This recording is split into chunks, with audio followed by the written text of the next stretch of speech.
سلام علیکم تان عزیز، زنده سلامت و خانه با سربلند باشید.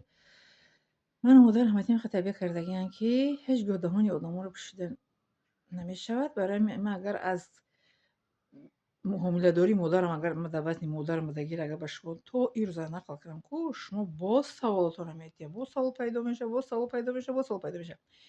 برای من به شما گفتنیم که من از مکتب خونیم تو همین حیات امروزه به شما خبر دادگی، معلومات دادگیم. از امروز او طرف شه حاضر حیاتی مرا سوال نتیه. خب برای که مادر همتی من میگفت که دهان آدم پوشیده نمیشود یک تا دیمش میگفتم مادر همتی که چگونه که میخوایم که زندگی را انتخاب کسب انتخاب کو کار و فعالیت که با آدم وقتی کاردار نشه با آدم سر کار مثل که نگی تا بینشون ندارو جنگ جنجال شد قدشون جنگ خلاص کنه شو دم این آدم جمع میکردگی ندارو برای راست بروی با مثل که گپی خانه را بیرنه بر گپی بیرنه خانه نیار بعد انا چیز آدمایی که گپ میگیرن این کسبشونه مثل آنها نشوین. مادر مورم خطر کردگی که مثل دیگه خیلی شوین که انسان ها از شما فقط منفیت گیرن.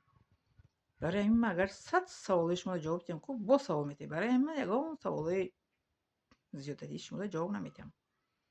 برای سلامتی شما سوال نمیتونین. سلامتی در جای یکم مثل هیچ وقت شما سوال نمیتونین. یگان کسی شما در کامنتر نمینویسین که کدام بیماری هسته مثل کدام خیشتون نزدیکتون چگونه توبت کردن در کاری که خودتون نمینویسین. سوال نمیتونین. سلامتی برای شما مهم نیستم خاص از این برمیاد.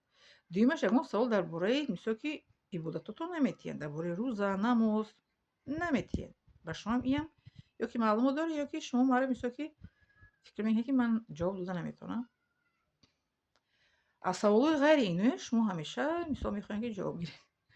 نه اون سوالی که در کسب هنری من تعلق نداره من با اون سوال جواب نمیتونم. در کسب هنری من چی که تعلق داره با اون سوال جواب میدم. خب کسب هنری من قرآن فهمیدم باش ما جواب دادن، حدیث پیغمبر فهمیدم باش ما جواب دادن، عبادت را مثال نماز روزه حج زکات همینجوریه.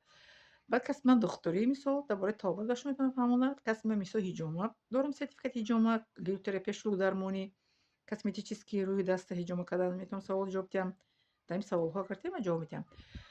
کسب زبان خارجی عربی انگلیسی ترکی روسی کسی که میخوام مرحمت کس من تربیه فرزند فرزند تربیه کرده ایستادم با وایرس ایستاد انشالله درباره تربیه فرزند با معلوماتی که من درباره تربیه فرزند در کتاب‌های روسی تاجیکی عربی خواندم انا این سوال جواب میدم. با همین چیزایی که نمبر کردم غیر این من دیگه سوال جواب نمیدم.